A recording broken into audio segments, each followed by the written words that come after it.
Hello everybody, my name is India and you're watching Disney Channel.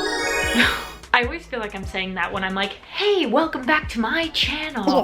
But anyways, hi, welcome back. If you're new around here, my name is India. I've been modeling for about 9 years, and in 2017 I won America's Next Top Model. So much of my channel is directed towards modeling tips and modeling videos, behind the scenes, whatever, stuff like that. I post all my modeling videos on Mondays, and then Thursdays I post random videos about really anything. I don't know why my lighting keeps changing, so bear with me, I'm sorry. So for today's video, I'm gonna be sharing 5 things I wish I would have known when I first started modeling.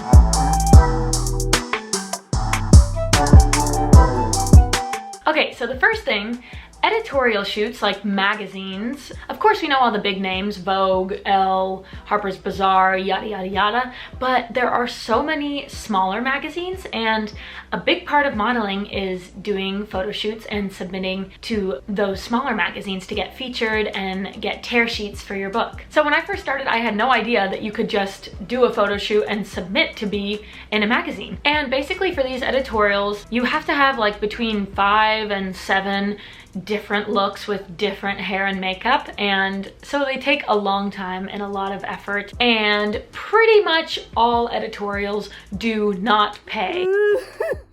That's the main thing I wanted to tell you guys, is that when you see these awesome photos of people in magazines, unless you're a supermodel or something, you're typically not getting paid, even for the huge magazines like Vogue and Harper's Bazaar and Marie Claire, all the big names. Sometimes they are paid, of course, but a lot of times, especially the bigger magazines, think that it's kind of like an honor for you to be in their magazine, so they don't offer you payment. They consider it just like good exposure. So of course the big models are getting paid, yes, but a lot of smaller models that you might see in the magazines, big name magazines or small name magazines, are likely not getting paid any money. And I gotta say though, I think editorials are worth it because you get awesome photos for your book, you get literal tear sheets from magazines. My mom has like a whole coffee table of all the magazines I've been in, which is really fun and stuff, but they're definitely not the gig that pays you the most in the modeling world. And the second thing, kind of along those lines, is that a lot of runway shows don't pay you either. I have been paid for runway shows plenty of times in the past, but it's something like $100. And same with the magazines, a lot of big designers kind of consider it like an honor for you as a model to be in their show, so they also won't pay you. Of course, there are always exceptions to this, and especially if you're a big, top model, you'll get paid to walk runway shows.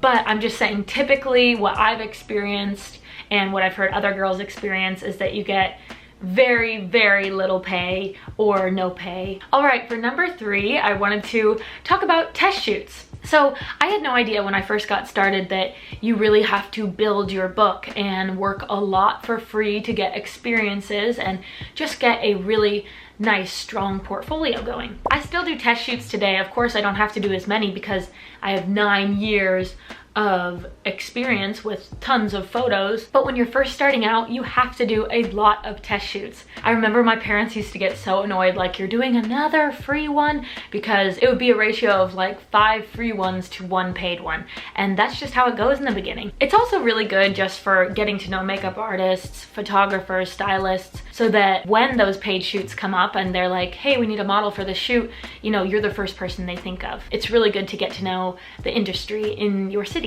And yes, so these test shoots do not pay, they're just for experience. Everyone there is just trying to build their portfolio and get some more photos for their book. And those are just a big part of getting started. And actually, I even had to pay for my first test shoot because I had 0 experience whatsoever. So I think I paid, it was either $300 or $500 for my first ever test shoot because I literally had 0 experience. And it's kind of hard to find people to work with if you have never done a photo shoot before, but it never hurts to try. So if you're first starting out, I highly suggest that you do a lot of these test shoots just to get experience, but obviously don't dish out a lot of money, but it wouldn't hurt to also invest in maybe your first one so that you have some really solid photos to start your portfolio off. But anyways, I put this on the list just because I didn't even know that was a thing, test shoots, so thought that might be interesting for you guys. Okay, number 4 on my list is I had no idea that it takes 3 months to get paid for your work. I think this goes for a lot of creative industries where you're like billing a client. Basically, we as models get paid when our agents get paid. So they typically say it's between like 30 and 90 days, and let me tell you, it almost always hugs that 90-day mark. So you can do a shoot in early January and not get paid till early April. Not that that's a problem, it's totally fine, but it's definitely a long time to wait between doing the shoot and getting your money. And also, now don't get in the habit of doing this, but I didn't even know that this was possible. A lot of agencies offer advances. I don't even know if I should be saying this, but you can pay your agency like an extra 10% to get your money early, and that way you can use it however you need to, and you don't have to wait till the client actually pays your agency. But you're paying your agency extra money, and it's just, don't get in the habit of doing that, and they get annoyed, so yeah, just don't. But in case of emergency, I have been there before, a lot of agencies offer those advances.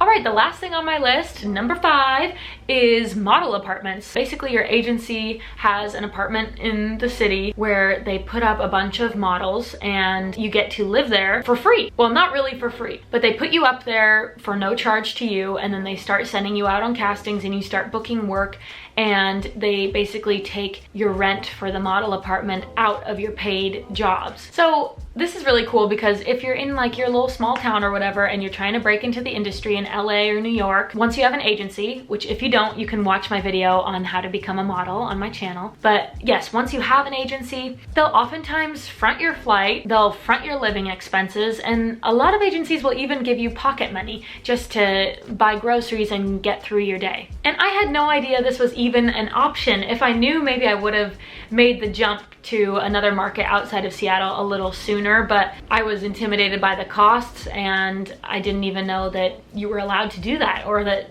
that sort of thing even existed. So if you guys have been following me for a while, you know that I have lived in Singapore, New York, LA, Milan, Athens, Greece, Istanbul, Turkey, the list goes on and on. For each of those international trips, my agencies typically fronted the money for my apartment, and I just paid for it with my paid jobs. So it's a really cool way if you're young and spunky and trying to travel, if you're able to model and travel at the same time. It's a really fun gig, and you end up being able to do it for almost no money out of your pocket right away, which is awesome. Of course, I'm so grateful that I've been able to travel that way. I know not everyone can travel that way, but what a fun experience. And if you're looking to model, I highly suggest doing that, trying different markets and asking your agency about their model apartment options. So if you wanted a little bit more tea on these model apartments, of course it's nice because you're not paying for them up front, but I will say they are typically pretty crazy living situations. Not so much in America. The ones in New York and LA are not so bad,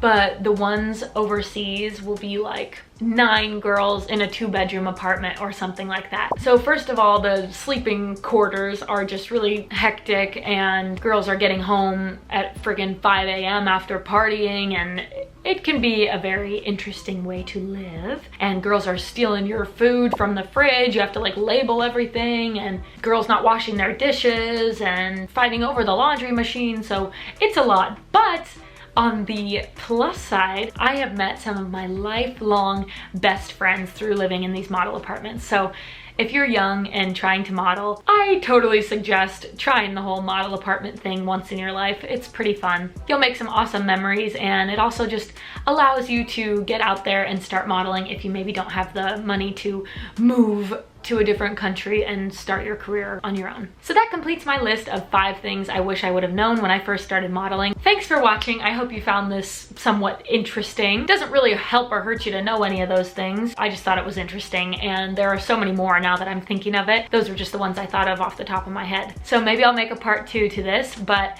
if you liked it, make sure to like this video, leave a comment, and I will see you Thursday for another video and Monday for another Model Monday video. Thanks for watching. I'll see you guys soon. Bye.